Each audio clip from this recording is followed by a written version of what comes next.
On a tous les ans une mise à jour de l'édition papier du Code du travail. En fait, quand on la reçoit, on attend celle de 2016. Quand on la reçoit, elle est déjà périmée.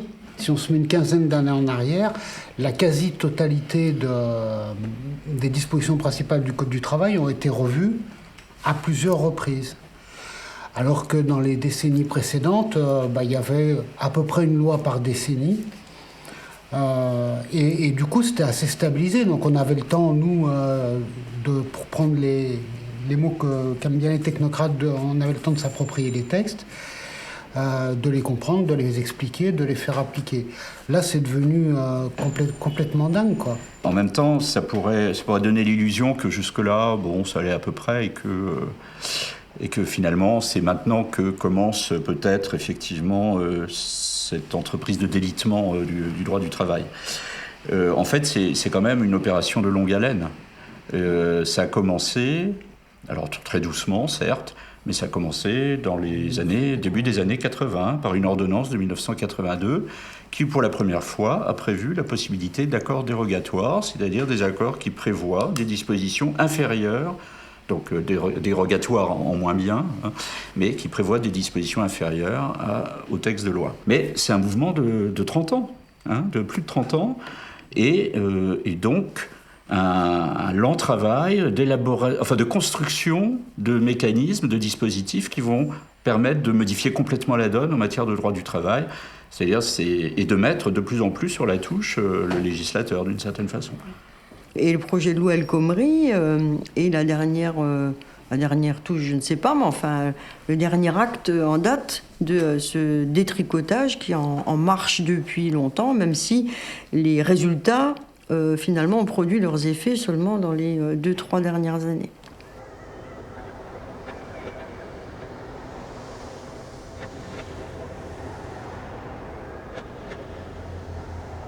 Une des nouveautés de la loi de sécurisation de l'emploi, c'est de créer une homologation bidon des plans de sauvegarde de l'emploi. Bidon, parce qu'en aucun cas le contrôle confié à l'administration, alors l'administration étant le directeur régional, pas l'inspecteur du travail, donc la hiérarchie de l'administration du travail. Donc en aucun cas ce pouvoir d'homologation des plans de licenciement ne conduit l'administration à vérifier la réalité du motif. Donc on peut dire oui, la procédure est bonne, oui, les mesures d'accompagnement sont bonnes, sans avoir vérifié si à l'origine de tout ça, il y avait ou pas réalité d'un motif économique. Et les contentieux qui seraient liés à une décision du direct qui ne conviendrait pas ne dépendent pas du juge judiciaire, maintenant dépendent du juge administratif. Et c'est une très bonne illustration de ce que les patrons réclament sous l'appellation sécurisation juridique. C'est-à-dire faire en sorte que les procédures de licenciement collectif, parce qu'il s'agit de ça, PSE, plan social, tout ça, c'est encore des leurres pour couvrir une réalité qui est celle de suppression d'emplois et de salariés mis à la porte d'entreprises. Donc c'est les procédures de licenciement collectif et la sécurisation juridique demandée, là elle a été obtenue, et largement par les patrons, c'est justement de pouvoir, comme on l'a dit, écarter le juge judiciaire de ce type de procédure. Quand on regarde cette loi qui est extrêmement volumineuse, elle fait partie des textes qui font plus de 100 pages et pour lesquels on a je ne sais plus combien de décrets d'application. Rien que comprendre les procédures et les délais à respecter en interne, ça ne regarde même pas l'administration du travail, ça regarde l'employeur, les partenaires sociaux, comme on dit, l'employeur et ses représentants du personnel. Il faut être fou pour avoir pondu des labyrinthes pareils, c'est à ne pas s'y retrouver.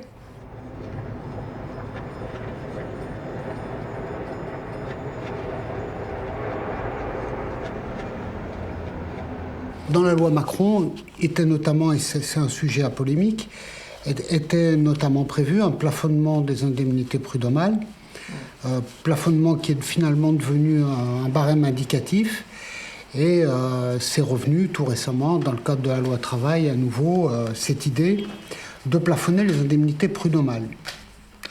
Alors là, on est dans l'escroquerie intellectuelle. On n'arrête pas d'entendre les indemnités de licenciement sont insupportables, etc. Il faut plafonner l'indemnisation par les prud'hommes. Ce qu'on ne nous dit pas, c'est que ce n'est pas d'indemnité de licenciement qu'on parle. Personne ne parle d'indemnité de licenciement. On parle d'indemnité pour licenciement abusif. C'est-à-dire la réparation du préjudice quand le salarié se fait mettre dehors comme un malpropre. Si le salarié n'a pas subi de préjudice, le juge saura bien lui dire, voire éventuellement le condamner pour procédure abusive. Mais si le juge accorde des dizaines de milliers d'euros, ce qui est très rare, contrairement à ce qu'on pourrait croire si on écoute les médias, c'est vraiment que le patron s'est comporté comme un salaud avec lui. Il y a notamment des dispositions sur le travail du dimanche, puisqu'il n'y avait pas suffisamment de dérogations dans le Code du travail actuel. Il y en a quand même une quinzaine de pages de dispositions dérogatoires qui permettent de travailler le dimanche. Ça ne suffisait pas et donc il a fallu prévoir d'autres choses. Il y avait aussi des dispositions qui concernaient les représentants du personnel. Alors, il faut se souvenir que la loi Macron, c'est mars 2015 et était déjà annoncée pour le mois d'août, la loi Rebsamen, dont on parlera, loi Rebsamen qui est spécifiquement sur la représentation du personnel. Alors, dans la loi Macron, il y avait déjà des dispositions sur les représentants du personnel. Macron, du nom du ministre de l'économie, on se demande bien en quoi le ministre de l'économie vient s'intéresser aux questions de droit du travail. Avant 1906, il n'y avait pas de ministère du Travail, c'était le ministère du Commerce. Et l'inspection du travail était sous les ordres du ministère du Commerce. Et là, symboliquement, on trouve la même chose. Voilà, c'est lui qui est chargé du développement des entreprises ou je ne sais quoi, et c'est lui qui fait le coup de main. C'est pas la première fois que on voit les ministres de l'économie prendre la main sur le travail. Et ça aussi, c'est un marqueur absolument puissant de dire, on voit bien que le droit du travail, il est devenu dans leur tête à tous ces gens-là, il n'est devenu qu'un outil de gestion, de performance des entreprises, et plus le droit protecteur des salariés.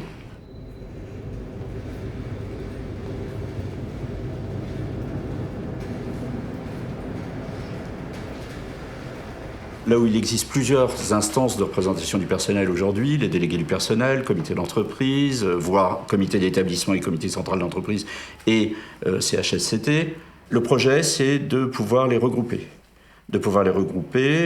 Alors, soit par décision unilatérale, c'est-à-dire au bon vouloir de l'employeur dans les entreprises de moins de 300 salariés, soit par accord dans les entreprises de 300 salariés et plus. Les entreprises de moins de 300, ou plutôt les établissements de moins de 300, font 98% des établissements. Donc c'est toutes les entreprises excepté quelques-unes. À chaque fois, ça consiste à regrouper ces instances, donc à faire cumuler tous les mandats sur la tête des mêmes personnes et globalement à diminuer le nombre de représentants du personnel et à diminuer leurs moyens, c'est-à-dire nombre, crédits d'heures de délégation, donc les heures nécessaires pour exercer les mandats, à diminuer ces crédits d'heures de façon assez conséquente. Il y avait actuellement entre 16 et 28 réunions par an, toute instance représentative confondue, celle que vient de citer Michel. Donc de 16 à 28 réunions par an, on passe à 6. Avec donc des heures de délégation, ça a été dit, qui baissent en conséquence. Et en fait, ces 6 réunions, elles sont tenues par les mêmes représentants du personnel qui font tout, quoi. Tout. C'est-à-dire qu'ils ont intérêt à être solides, ceux-là. La personne qui sera en même temps CE, DP, CHS, 3 trucs totalement différents, qui sera aussi DS, délégué syndical. Il n'y en a pas beaucoup qui vont prendre pour 4 ans, pardon. Pour 4 ans. C'est-à-dire que quand tu te colles ça comme mandat, pour 4 ans, tu vas voir qu'il n'y aura pas beaucoup de candidats. Parce que quand tu voudras être que CE, on te dira non, c'est CE, DP, CHS, ah ben non, je ne vais pas faire. Ah non, j'ai pas le temps, j'ai du boulot aussi, etc., etc. Et celui qui était CE ou celui qui était DP, il ne va pas maintenant se coltiner les 3 instances. C'est pas vrai. Dans les thèmes de la négociation, puisqu'il y a donc ce volet négociation qui est aussi revu, il y a déjà une modification. La loi Rebsamen, août 2015, on attend encore les décrets d'application, il y a déjà des modifications prévues dans la loi El Khomri. Exemple, un sujet dont tout le monde se fout, l'égalité professionnelle homme-femme, qui actuellement fait partie des thèmes de négociation annuelle obligatoire. Eh ben, de l'année, on passe à 3 ans. Et en 6 réunions par an, en plus, il faut traiter toute l'hygiène sécurité, puisque dans les 3 instances fusionnées, il y a aussi le CHSCT.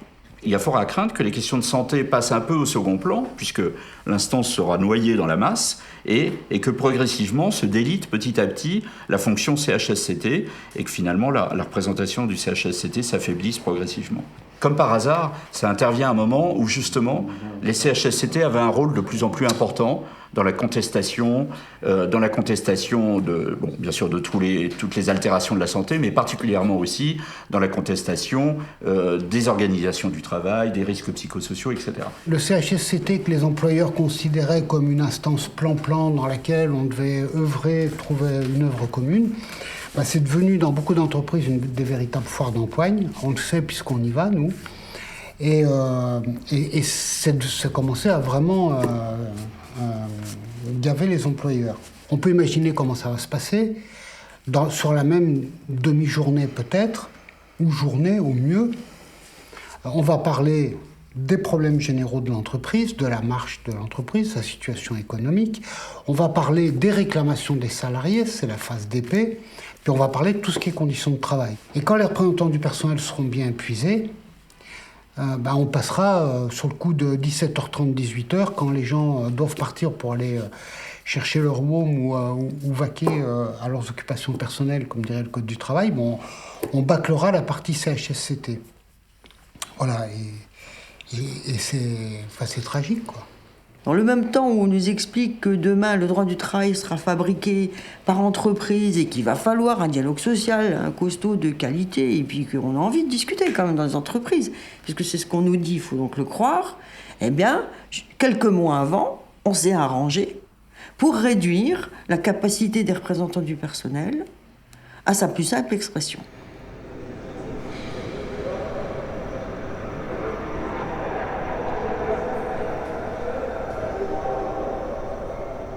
Dans les points les plus contestés de ce qui est encore le projet de loi El Khomri, il y a l'inversion de la hiérarchie des normes. Alors d'abord, ce qu'il faut dire, c'est que c'est un gouvernement vraiment socialiste, puisque c'était le gouvernement de Léon Blum en 1936 qui a instauré cette hiérarchie, ce classement des normes en droit du travail, avec en haut de la hiérarchie les sources dites étatiques, c'est-à-dire la loi, alors la Constitution, la loi, les règlements, et leur interprétation jurisprudentielle par les tribunaux. Au milieu, puisqu'il y a 3 pavés, au milieu, les sources dites autonomes, c'est les conventions collectives, les accords de branche, les accords d'entreprise, étant eux-mêmes classés dans un ordre hiérarchique, et dans le 3e pavé, le contrat de travail. L'idée du gouvernement de Front Populaire, c'était d'instaurer ce qu'on appelle le principe de faveur, c'est-à-dire qu'une source inférieure pouvait déroger à une source supérieure uniquement dans un sens plus favorable aux salariés. C'est cette construction-là que le projet de loi travail va démolir, puisque on pourra, les partenaires sociaux pourront, par accord d'entreprise, conclure des dispositions qui seront moins favorables qu'une convention collective, et même en plus qui seront moins favorables que les socles qui resteront dans le Code du travail, puisque ces socles auront une valeur supplétive, alors qu'aujourd'hui, c'est exactement l'inverse, quoi. Dans un certain nombre de situations, c'est l'employeur qui fixera tout seul les dispositions. Donc, dispositions minimales fixées par la loi, tout ce qu'on peut négocier, et notamment en matière de durée du travail, tout ce qui n'aura pas été négocié, c'est l'employeur qui fixera tout seul, comme un grand. Alors, on pourrait se dire d'ailleurs, seraient bien cons les employeurs qui s'enquiquineraient à rechercher un accord, puisque au bout du bout, ils pourront décider tout seuls. Donc, jusqu'à présent, on adapte, enfin la logique de l'intervention du médecin du travail, c'est d'adapter le travail à l'homme. Et c'est un grand principe inscrit dans le Code du travail, un principe fondamental dans les dispositions santé, sécurité au travail. C'est adapter le travail à l'homme. C'est-à-dire qu'on va aménager les postes de travail pour faire en sorte que le salarié puisse effectuer les tâches qui lui sont demandées, mais on va adapter le poste de travail, l'aménager et voire organiser un reclassement sur d'autres postes. Or là, les dispositions qui sont dans la loi El Khomri prévoient en tout cas induisent une toute autre démarche. C'est une démarche du médecin du travail pour en fait voir si le salarié simplement est apte à effectuer les tâches qu'on lui demande. Et s'il n'est pas apte, il sera remercié et devra quitter l'entreprise. Une possibilité élargie de recourir aux astreintes, de recourir à des régimes d'équivalence, de passer plus de salariés au forfait jour. Également la possibilité de majorer les heures supplémentaires, enfin de faire baisser le taux de majoration des heures supplémentaires, puisque par accord, il est possible de faire passer ce taux qui actuellement est à 25 puis 50% de majoration, de le faire baisser à 10%. Actuellement, l'annualisation est possible sur une période limitée à 1 an. Demain, par accord de branche, il sera possible d'augmenter cette période jusqu'à 3 ans. Et même sans accord, l'employeur tout seul pourra moduler le temps de travail sur une période de 9 semaines. Et alors, moduler sur 3 ans par accord ou sur 9 semaines sur décision de l'employeur tout seul, ça veut simplement dire que pendant cette période-là, on gomme toutes les heures supplémentaires.